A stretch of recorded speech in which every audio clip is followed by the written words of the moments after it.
You're listening to the Men of Culture podcast by AFK Gaming. So today's episode of the Men of Culture podcast features Yash and Jai, the co-founders of Orangutan Gaming. In this conversation, we dive deep into their origin stories, what's wrong with Indian esports, what's working for them in the landscape, and how teams and tournament organizers could work together to build a more sustainable ecosystem. I'm Nishant from AFK Gaming, and don't forget to hit the subscribe button if you've learned something valuable from this episode. Okay, thanks guys. First of all, I know it's been a hell of a week for you guys with the VCL split one coming to an end.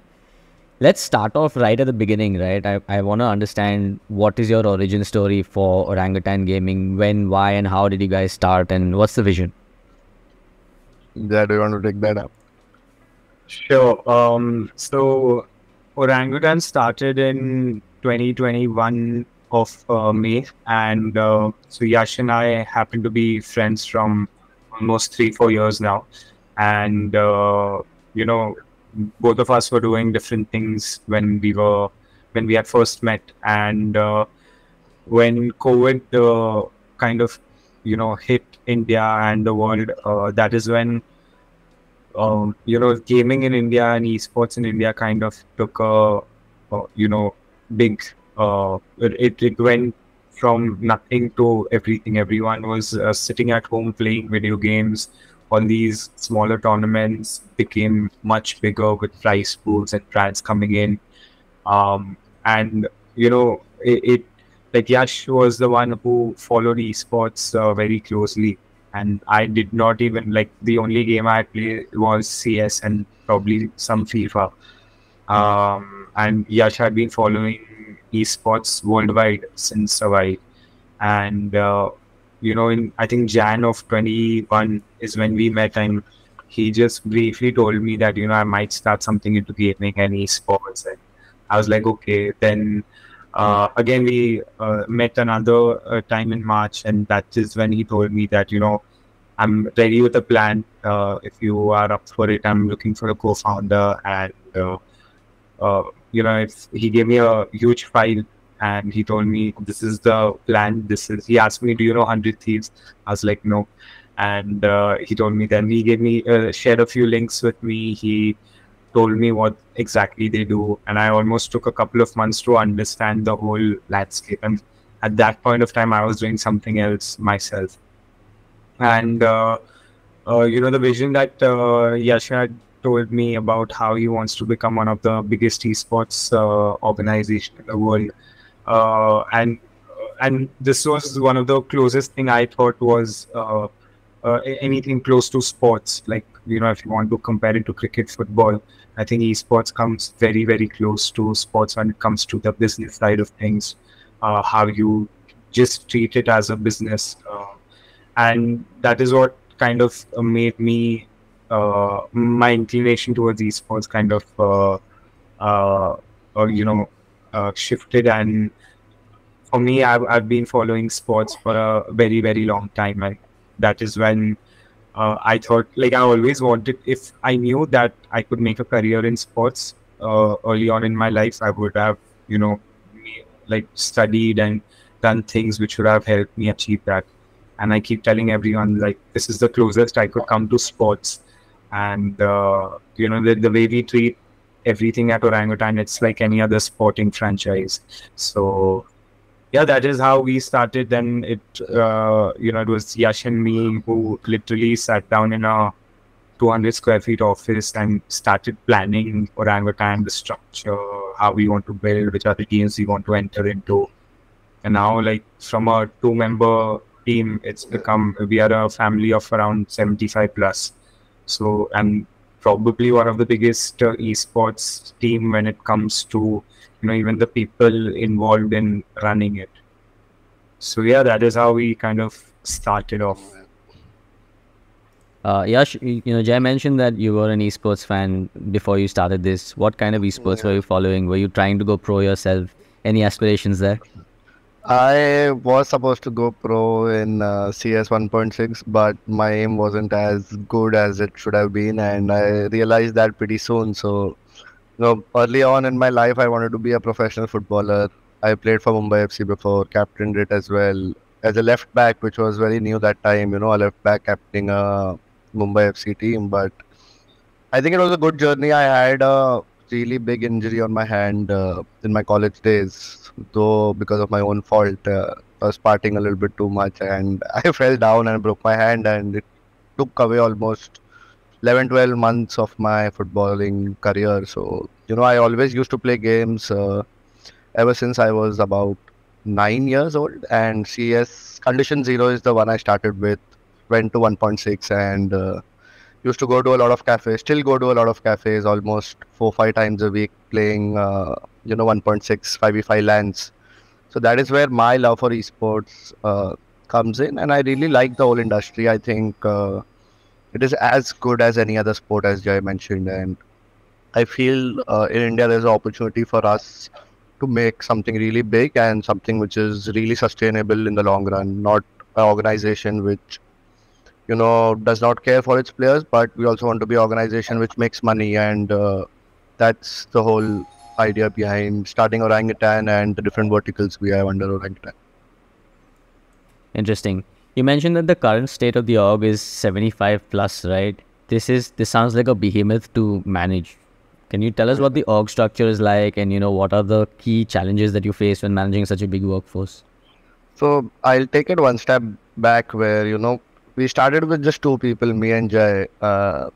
And to give you a little bit of overview as well, I think the average age of our organization might be around 23 years old, where me and Jai, I think, are the oldest. There's one other guy who's old as well, but except us, I don't think there's anyone who's older than us. So it gives us immense joy that there are young people joining our organization and who are trying to create a career for themselves, not only in the industry, but also, we help them, nurture them, and eventually either they can take up their own things in life or continue with Orangutan for a longer run. So how it's all structured is, I think we have about 35 athletes, Jai, correct me if I'm wrong, and about 40 of them on the back end. So we operate out of our office, which you can see right here in our background, where me and Jai are the ones who leads different initiatives at Orangutan. I lead the product and the esports side. He leads revenue and the content side. So it's really clear in terms of what we both manage, and I think we both complement each other in a way where my weak points are his strong points, and his weak points are my strong points. So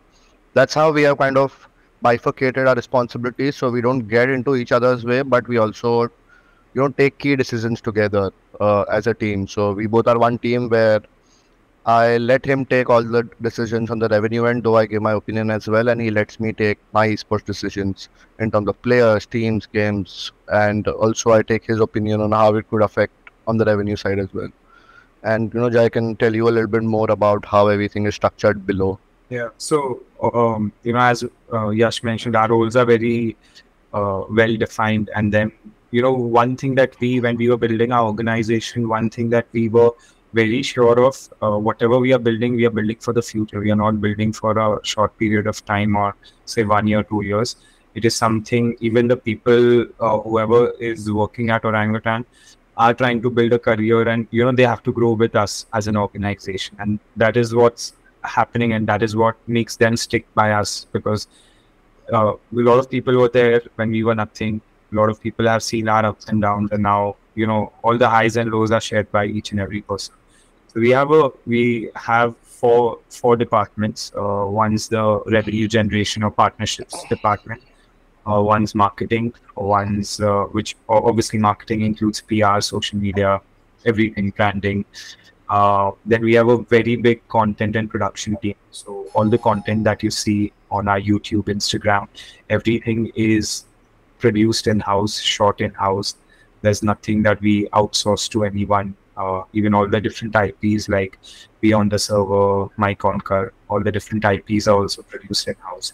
So, that is where, that is one of our strongest departments. And, the way we are moving and growing, we are also starting to white label content for a lot of the esports and gaming folks, whether it's brands, whether it's teams, whether it's, just a campaign for a publisher.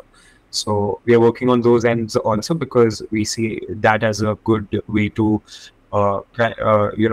bifurcate and grow into different streams of revenue. And obviously esports vertical, where we have a head of esports and all the 5 teams under him, and an accounting and finance team. So that is how we are properly structured.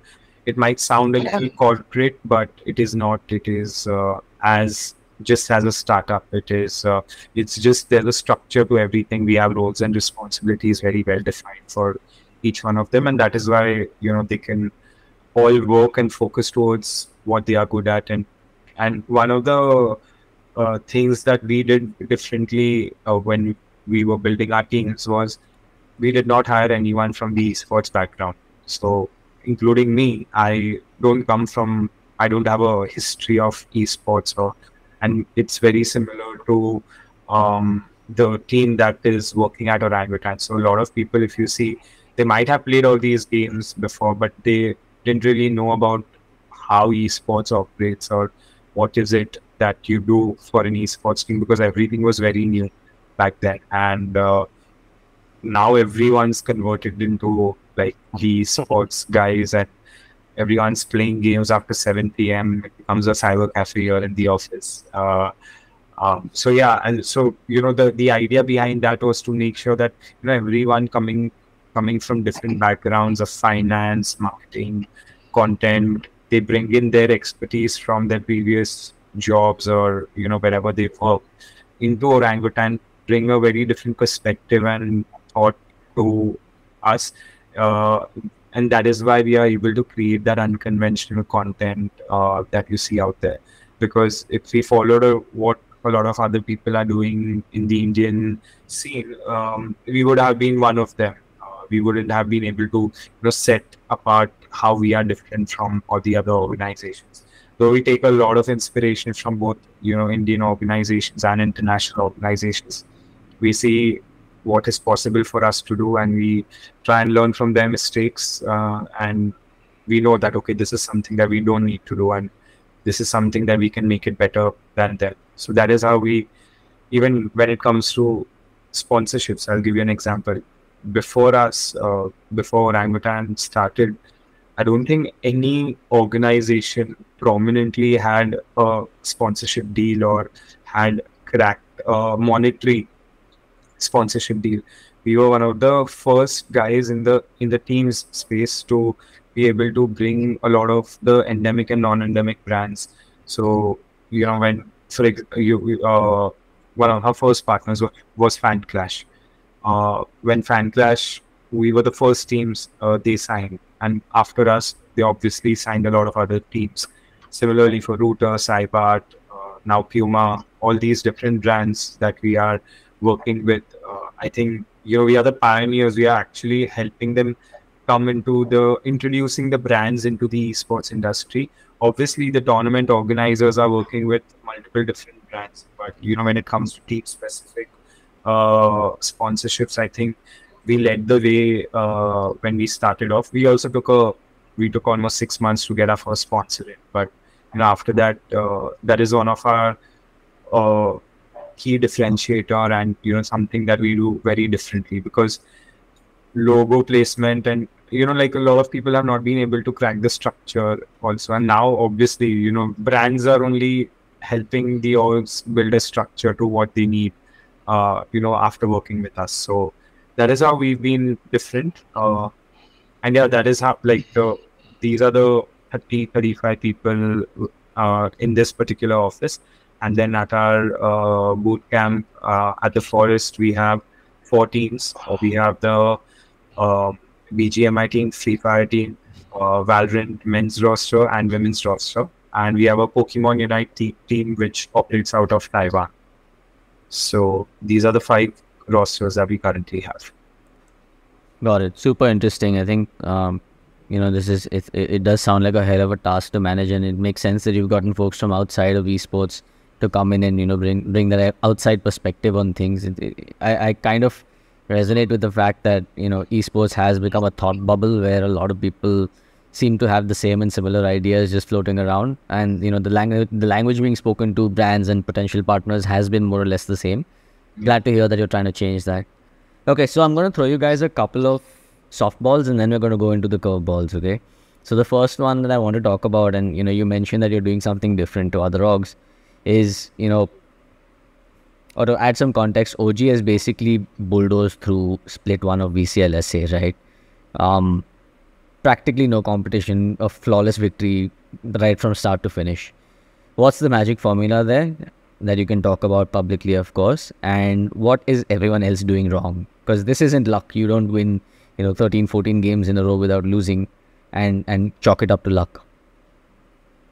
I I think it is a mixture of just manifesting what you want. So last season when we entered, me and Jai, even a documentary mentioned that we want to win from day one in any game we get into. It's our mindset when we make a team is to win, though we understand that it takes time, and we have had our fair share of losses as well in SCS last year, where that's when we started to get into Valorant. But for us last year, even though we could not win, it was a success a little bit because we kind of understood how teams are managed in Valorant, how teams are made, and ever since we started, I think the dream roster, which I had in mind, and Jai knows about it, that I wanted Rafuel RVK Antidote to come in at any point.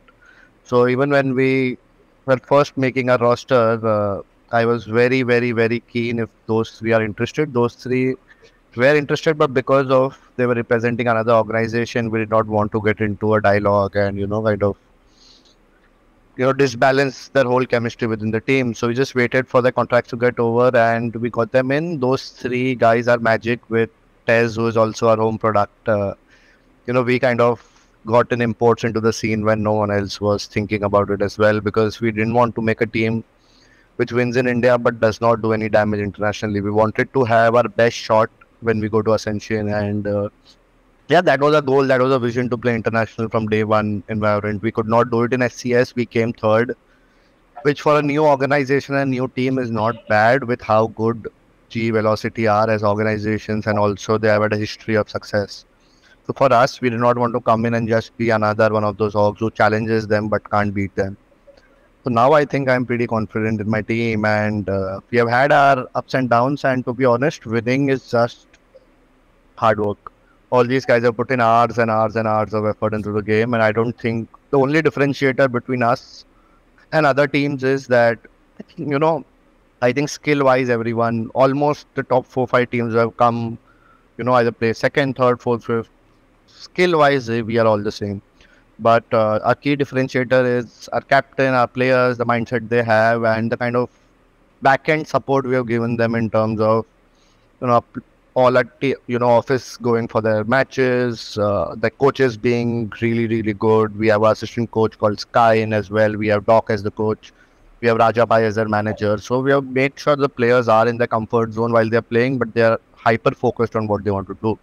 And that just, the result just shows and speaks for itself that there has been a lot of things put in, and I don't think there's anyone else going wrong, though.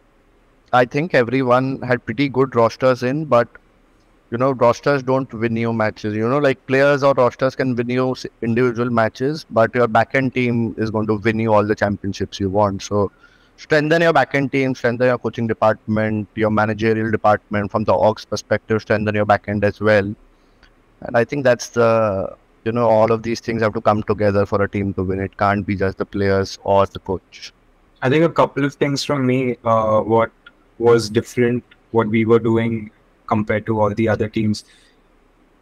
There was no Valorant being played for almost 4 months, from November to I think March, almost December to March. 4 months there was no tournament that took place, and a lot of other teams were scouting their players, wherein our team was just practicing. If you actually look at the schedules and what went before the tournament started, the 4 months, even the tournament being announced, even before the tournament was announced, we knew that there is this roadmap, because all the other regions had announced, and we knew something similar is going to come for South Asia as a region as well. And the focus that they've had since day one, and the vision that they've had since day one, as Yash said, we manifested it, and at the end we got the result. And the clean sweep is pure hard work. And one of the things of how this team is as a group inside the game, outside the game is incredible. Last year, one of the things that we did wrong, and probably a lot of other people felt, went through a similar thing what we went through last year, is that yes, they brought in imports. They found a three-man, like 3 Indians and 2 imports, and formed a team. Individually, everyone was great, but as a team, if you don't have that bonding, you can lose your temper within the game. You might, group against an individual, and it becomes a little not so good. But if you see, you just hear how voice comes, for everyone who wants to know what this team actually goes through, and it comes from where it's losing 8-4 and coming back and winning that map. Hear the voice come, see the motivation, what Anki gives out, what RVK gives out, what Tess. Everyone is stepping up, not as an IGL, but as a motivator. Everyone's trying to pull each other up within the game. And that is what I feel has helped us, we have a clean sweep when 14-0 both splits. So, yeah, I think that is what, and I feel, if I keep joking about this, but if all the other teams would have watched Beyond the Server episode 0, they wouldn't have made the same mistake, because exactly what we've spoken in our episode 0, I think most of the teams went through that. We did the same mistake last year. I'm not saying it's a mistake. A lot of people brought great imports, but that team camaraderie and the team bonding was something which was missing. And I don't think each and every team got enough time to be with each other to be able to enter into the tournament. There was a lot of visa issues and a lot of things which were happening to just make sure the players are here in India to play together.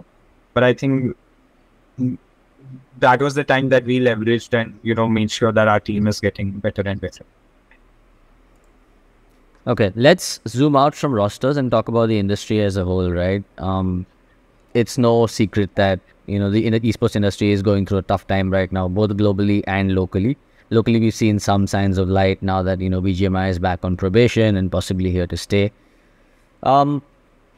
For a 75 plus org, I have to imagine that capex and your burn is through the roof, right? Yash, I believe you've even revealed that on Twitter, saying that you're at about 50 lakh in monthly expenses as your outflow. Is my simple question, is this sustainable, and how does this work out in the long run? I think it is sustainable if you are creating enough value inside your organization to monetize maybe a year down the line, 6 months down the line, 2 years down the line. So I don't really mind organizations putting in their own money each month, but I think there's a cap to it. So usually it takes any esports organization about 3 years to even get to a break-even stage where, if you are starting an esports organization, you have to account that you have to put in money for the first 3 years. And if you don't have that kind of capex available, there's no point in having a half-hearted approach to starting organization. It is not only for esports, but I think this applies for any business you want to start, regardless what industry it is, because wherever you're creating value, the value will only be monetized later down the line. It can't be monetized then and then there, because you have to create a lot of value first for your organization to be respected enough so that it can be monetized. The product has to be strong enough so that when you go to market to monetize, you are going there with something, or every time you can be the ones who can dictate the terms of that deal, instead of the brands dictating the terms and you just abiding by it and you get peanuts out of it. It's better to know your own value and create that value first inside the organization to then monetize. So it is it is a little bit tough in the first 2 years. We have had our cash flow issues, we have had so many issues, but as founders, that's our role, right? We have to fight through it, and we know that there is light at the end of the tunnel, and I think we are very close to reaching there. It's just that the first 3 years for any business in any industry are tough, but I think we are pretty well placed. How we are backed by the right people, which is an advantage which a lot of guys won't have. But I feel in this industry, and with the market mood and the sentiment being positive again, anyone can go out to the market and raise money if they have a good idea and also a good team to execute it. One of our key strengths were that we only invested money once we had the backend teams in place. We never got in a roster and did not know what do we want to do with it. We have made mistakes as well a lot of times, but that's all part of the process where you keep learning from your mistakes, and eventually, next time you take a call, you have those things in mind as well. So it is a little bit tricky to lose money, but I feel that you lose money to make money, and yeah, that's how I think esports in India or worldwide goes. There might be highs and lows, but I think everyone will be in a good place pretty soon. And I would say, take an example of any traditional sport and like compare it to IPL teams or your ISL teams. Everyone's losing money at the start to create that value and to create those winning teams. Once you've created the value, the winning teams, I feel one of the biggest revenue source, which is broadcast revenue, which should be ideally shared with teams when you're playing a league or something, is not started yet. Once the ecosystem matures a little bit more, I feel that is when a sustainable business model can be created. Initially, even IPL teams had to invest a lot of money to be a part of IPL as a whatever fee you call it, yearly fee. But now they are getting the returns after 10 12 years. I'm not saying esports will take that long, but if you see all the teams that are doing it in the right way and have diversified in different games and not dependent on one title or one source of revenue, I think those organizations are here to stay and will be able to make money.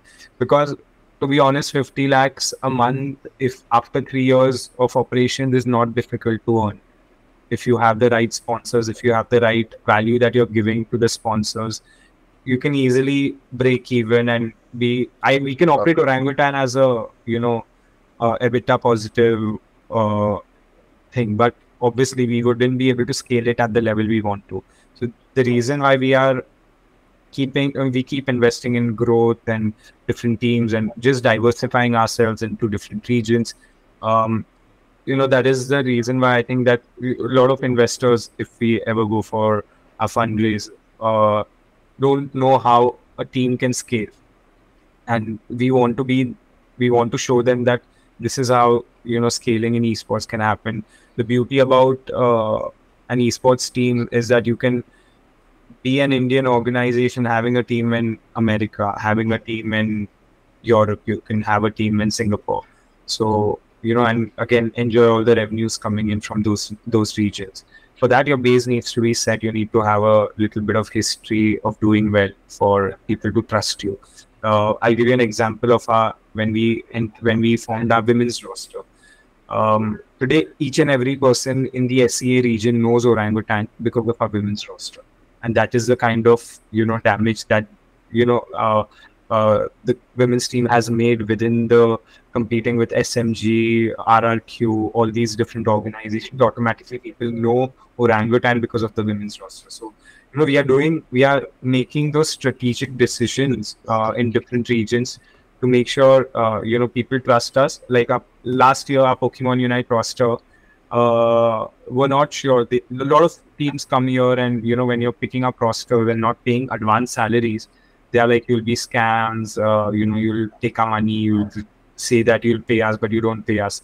You've seen that within the industry. And that is when, the trust factor is very important when you're expanding. So, yeah. I hear you. Very interesting points. I want to double click on some of them, right?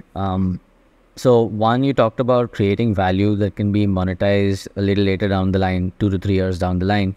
What in your opinion drives value for an esports team? Is it reach of your creators? Is it, having a winning team, or is it something else entirely?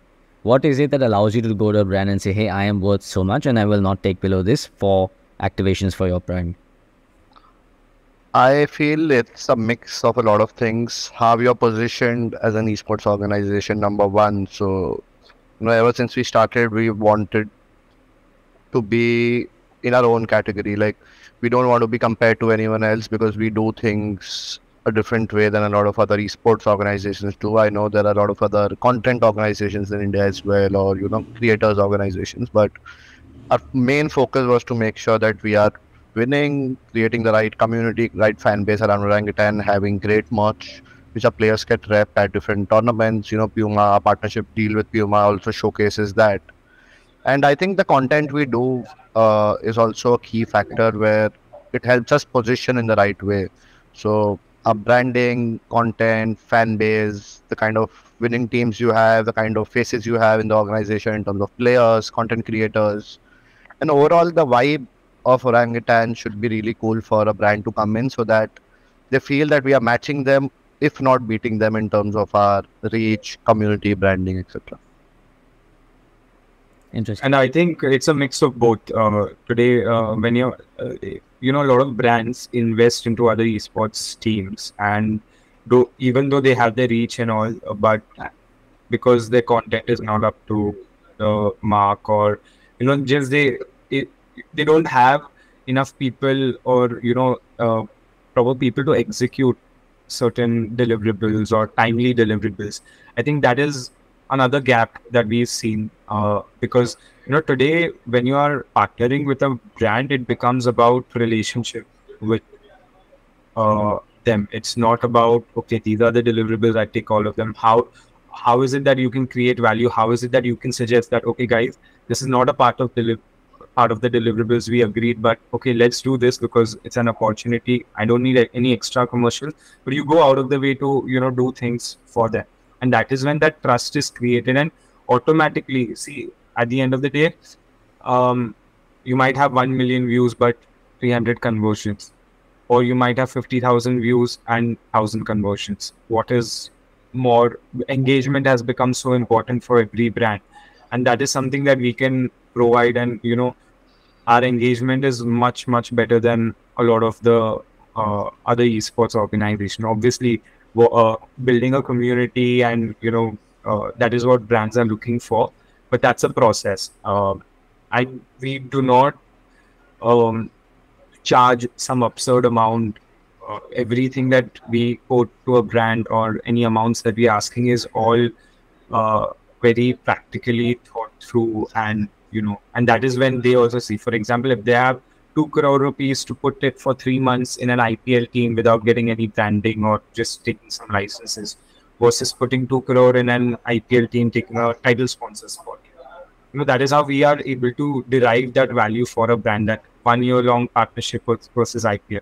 Again, it depends. At the end of the day, it's the brand's call. What is it? What is the TG? What are they trying to achieve at the end of the day? So these are the things. But I feel esports has such a, the kind of people following esports is all young, and no other sport can give you that access to that TG or that cohort in the whole audience. So that is a key factor for any esports organization to monetize, where the age group we have from say 14 years to 24 years, not many sports in India currently have that TG following them with that much fan base and that much loyalty to their favorite esports organization. So that's a crucial point for any esports organization in India to keep in mind, that the things which you can offer to brands, not a lot of other sports can, and we have to start creating the value of our own industry for the brands to monetize through us. Not only Orangutan as an esports organization, but also everyone else in the industry. Got it. There was this other point about, how when you invest, when an IPL team invests for the first 5 to 10 years, it isn't receiving revenue, but then it isn't hitting break even and getting returns. Eventually, the chickens come home to roost.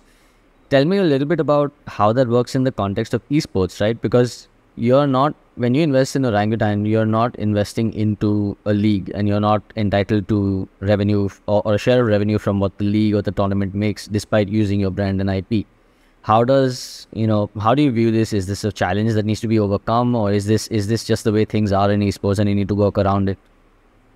I think this is how things are currently in esports, and we have seen global esports take that leap where they are part of a tier 1 franchise now. So there's already examples in place with Overwatch 2, though the league did not do well, but there have been challenges in terms of structuring the whole league up. But I think pretty soon in India, BGMI and Free Fire, if it comes back, will also go into a similar way where it gets into franchising, and we have top tier organizations competing every year.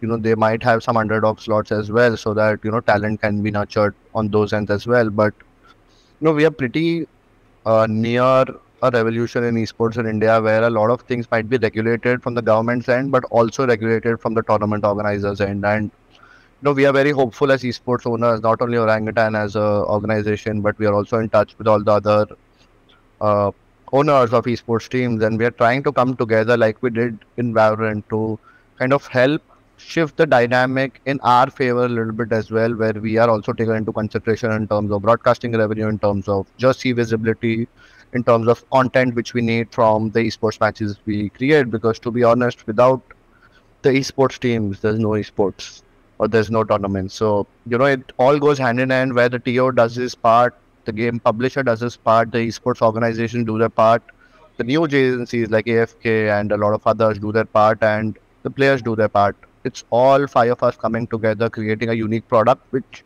where the revenues have to be shared with all. It cannot be a single person, a single team, or a single organization making the money. It has to be shared, because we are in a time where shared economies will always thrive, and until unless we don't get to a consensus on that part, it's very difficult for esports to sustain over a long run.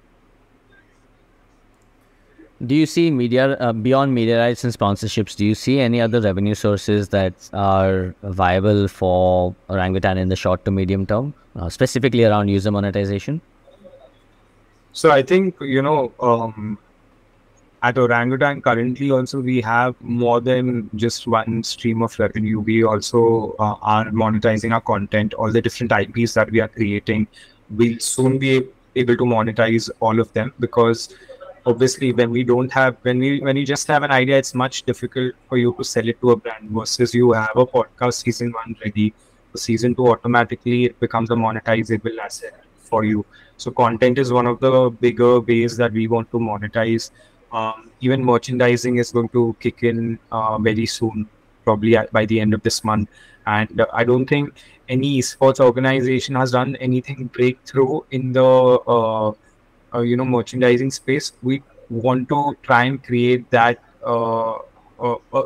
that particular big revenue source, and with the likes of having Puma supporting us with the production and everything, I think it is something that will be value for money for everyone who's buying it. A lot of fans buy whatever jerseys, but today might not be an Orangutan fan, but you just like the quality, and just like to wear like the colors and the different designs that you are coming up with. That is one of the ways you can also capture a non-esport fan, or someone who's following VLT or global. So that becomes another big revenue source. On the I feel on the brand collaboration ends also, there will be a lot of as you build players and individual creators, a lot of brands will want to keep partnering with them. I think we are in the process of doing that. We've not been that has not been a big revenue source for us, but I think that is something which will also in the future be good revenue source. Was it difficult to convince Puma to invest time and resources into esports? To be very honest, Puma always wanted to get into esports. They have been there globally with your NRG and Cloud9 and everyone else. They just did not know who was the right team in India to partner with. It was almost a 7-month-long conversation, which has been able to convert into one of the biggest partnerships for us and for whole Indian esports ecosystem. It wasn't as difficult, and the reason is because we had so much value to provide them with. We had so much that there were so many win-win situations that were created. Puma was by tying up with us, they have access to that Gen Z and millennial audience, like how Nike and Adidas also, they are a lot more sporty when it comes to physical sports. But when Puma is partnering with F1 and your football and esports, they are having a very holistic approach to how they want to position themselves as not just people who and they are also calling our athletes an athlete. So our campaign also, an athlete was one that they really love, because there's a huge campaign that they are running the entire year, which is called Let There Be Sport. they are considering esports as any other sport. And I think that is like, I think we are one of the only teams in the world that so one of our watch parties was on the Puma global page on YouTube, and that is something they've not done with Cloud9 or NRG. So, the Indian Puma team is also very excited, very enthused about things. You'll see in the coming months, you'll see a lot of cross collaborations with football, cricket, esports, all these athletes coming together and creating some different content. So I think it's good. Obviously, and we feel we want to provide the best of the best to the fans out there when it comes to quality. So even earlier when we were partnered with Nike, it was actually a partnership with Nike UK, and we were not allowed to sell our merch. That was the restriction that we had, for which we had to create a fan jersey for all the fans. Now, when you have the same jerseys that the players are wearing with the fans, I think it becomes a lot more relatable, a lot more closer to the brand as a whole. So, yeah. Let's talk a little bit about OG and OG specific current events, right? Recently, you guys let go of a bunch of content creators, Tanya, Hasta, and a few others. What happened there, and what would you do differently if given the opportunity? I think we made the right, we kind of made the right decision, but we executed everything in the wrong way. So it was kind of a knee-jerk reaction of us, because the BGMI ban was such a big dent, not only to our revenues, but also to our future course of action, because a lot of things, BGMI was at its absolute peak with BGMS season 1 airing on Star Sports, and our team doing pretty well. Then in the next tournament, I think BG, the showdown one where 7Cs won and they went to Saudi. We came second there as well, though very crushing losses for us because we were supposed to win both. But I think it was a knee-jerk reaction from our end where we wanted to get in creators, but we did not follow the right structure, and we did not follow, we usually take a lot of time to make any decision, but that was a decision which we took very quickly, and I think that is what came back to us, and we kind of rectified it very soon as well. But that's our job as founders, that you sometimes take the right decision, though all the creators were absolutely amazing, but I think as a group we could not achieve the goals we had in the first 6 months, and it was pretty soon for us to realize that there's no point in doing something half-hearted. Rather, let's do something big when we are ready for it, and our backend teams are also ready for it. So yeah, that things happen, and it's okay. We learned from whatever we did, and now when we are trying to do something on the content front, we are much more clear with our idea. We are much more clear with our vision of where do we want to go. How are these two important pieces of the puzzle, content and esports, going to come together to create a very big gaming empire in India? Yeah, I think one of the similar mistakes I think we made, individually everyone was great, everyone had their communities and stuff, but what we were trying to do is trying to bring 5 different people from probably different scope of gaming and get them as one and force them to create content together, which kind of did not work because not a lot of opinion was taken from each of these creators. Every time it was us as founders forming the team, which was our mistake, and that is why I think it did not work. Individually, I think everyone's a great creator, but when the vision that we had with Orangutan and the creators coming in, we wanted them to become one group and create content together, like your sidemen and other people. We wanted this group to be considered as one, a set of friends coming together and creating content, because that is what I thought the audience would love. That is what all the communities, each of them cater to, would enjoy.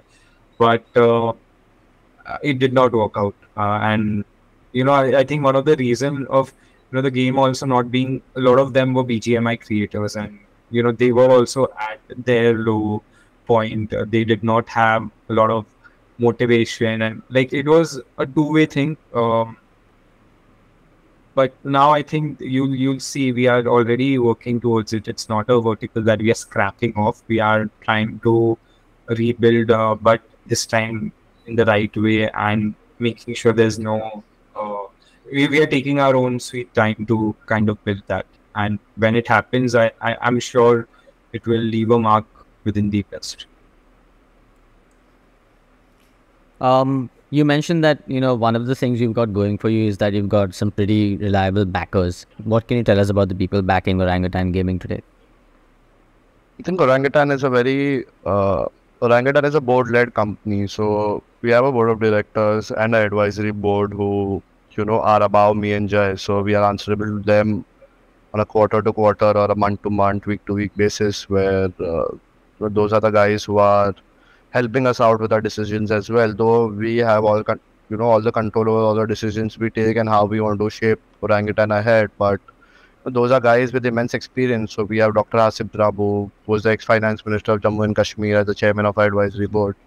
We have my dad there as well. We have Mr. Yash Bhanushali, who's the ex-marketing president of T-Series, also as a part of a board. He has his own production house in Bollywood, and he makes a lot of Hindi movies, a lot of content. So we get a lot of advice from our board members, and we really value that we have someone as experienced as them to just help us through our difficult times and kind of help shape Orangutan to what it is today. So a lot of these key decisions which we have taken are taken in consideration with their views as well, which gives us a third person's perspective on all the decisions we take. So a lot of times we are so passionate about everything we do that even a wrong decision we take, we might feel it's right, but you need someone to tell you that this is what's going wrong and this is how you can improve it, because they come in with almost 40-45 years of experience in their own respective fields, and we are just a bunch of 25-26-year-olds trying to follow what we love. So we need that mentoring as well, and yeah, it's all part of the process, and everyone's happy to be a part of Orangutan, and yeah, they're just well-wishers for us. Excellent. Last couple of things, right, before we wrap up. One is, so you've had a spat with Indian tournament organizers online. Particularly, it was a public spat where Sky Esports and you had a discussion over the slot allocations for SCS BGMI. How do incidents like these affect both the organization Orangutan as well as the industry as a whole? See, I think sometimes, the reason we had to voice our opinion was because, we sometimes we feel for the players, if there's anything, personal issue, or if there's any problem that anyone has, you shouldn't ideally do it in a way which affects the players directly or the teams. We've always been an organization, come and tell us anything, ready to sort it out. And that's what we did by the end of it. There were a lot of, we started the spat because of, we felt it was unfair. It was just not right for our players to, and more than unfair, it was just disrespectful for our players. They are one of the best teams when other teams which have not proven themselves in the last 2 years, and our team which has done that and is yet doing it, is not given a semi-final slot. It just feels bad, and that is why the rage and everything came out on social media, because I think I tried to speak to Shiva a day earlier, and I tried to ask him, listen, if there's any reason, tell me. It wasn't clearly said out at that moment, and which is why when things like the tournament started, announcements were made. You can't really change things after that, because you know how it is. That happened, and it was getting more and more dirty on social media, and I don't think it was the right thing for either one of us to get so aggressive, which we also realized probably a little later. And I told Shiva that listen, let's just get on call and kind of sort it out. And that is when we spoke it out. He had a few things to say. We had a few things to say. I think it was just misunderstanding and probably not speaking about it to the right people and speaking about it to people in the industry, which kind of led to it. And I feel that is all good now. We are as good as we were earlier, and I don't think you'll see anything. You'll not see any tensions between Sky and OG, because we've always loved what Sky is doing and all the tournaments that they do. And one of the best things that they are very hospitable whenever we are participating in any of the LAN tournaments that they do. So, it's a very small industry. You are going to cross paths almost every day, every week. It's no point to have a grudge or, have something against anyone. And that is what I feel.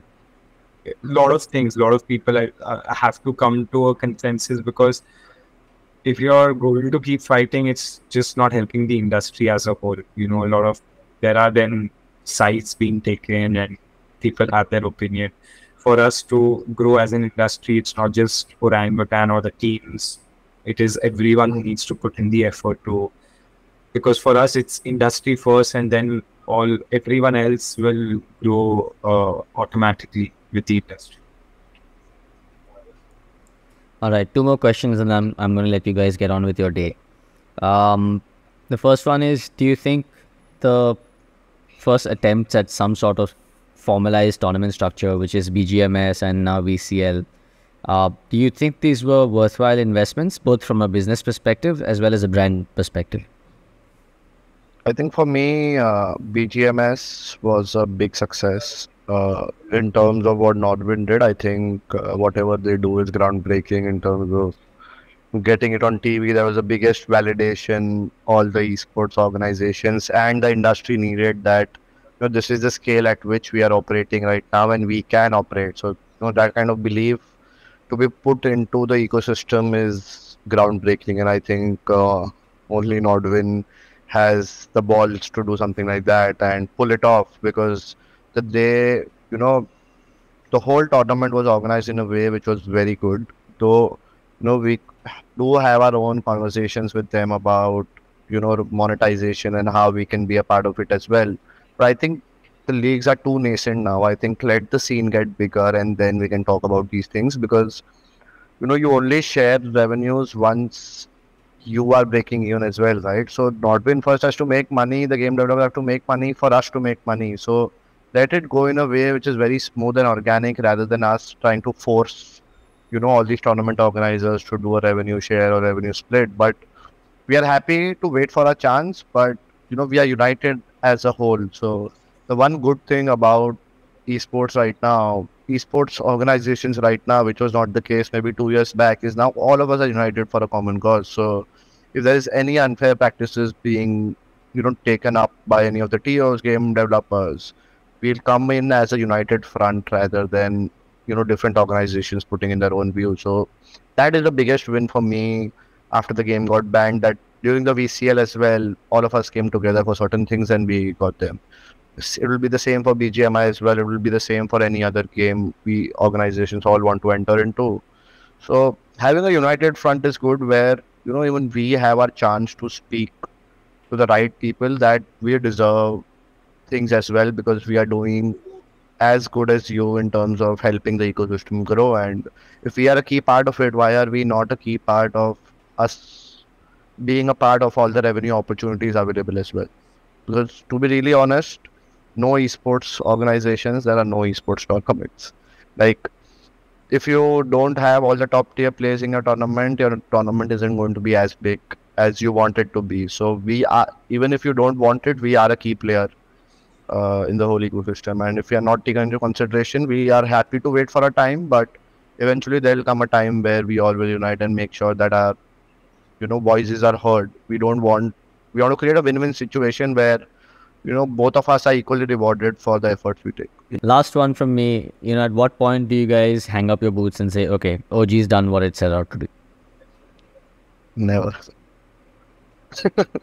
I don't think that's on our mind at all. We are just 2 years into our We're just grand getting plan in our started. mind. Yeah, so no thoughts of ever hanging our boots at all. But eventually, maybe when we have seen enough trophies in our life and won the world championship multiple times in multiple games across multiple regions, maybe yeah, that's when we'll talk. But I think it will take quite some time to reach there. Love it.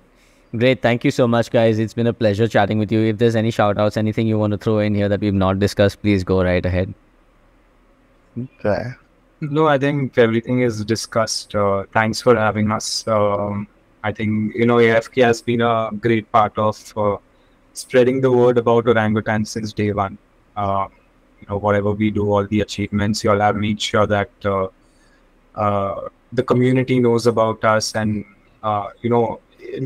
we are heard everywhere, whatever we need to say, whatever announcements we need to make. So thanks for always being supportive, and I think all of us will keep working together. And Cheers, Jay. I mean, to respond to that, we're just the microphone. You guys are the ones creating the content, so we're always on. And that brings us to the end of today's episode. If you feel like you've learned something new or you've got something valuable out of this conversation, don't forget to hit the like button on any of the platforms that you're watching or listening on. And of course, hit the subscribe button on the Men of Culture podcast. We're available on all popular podcasting platforms, Spotify, Google Podcasts, take your choice. For now, this is Nishant signing out. And of course, if you have any feedback, don't hesitate to reach out to us at AFK Gaming on Twitter, Instagram, or Facebook.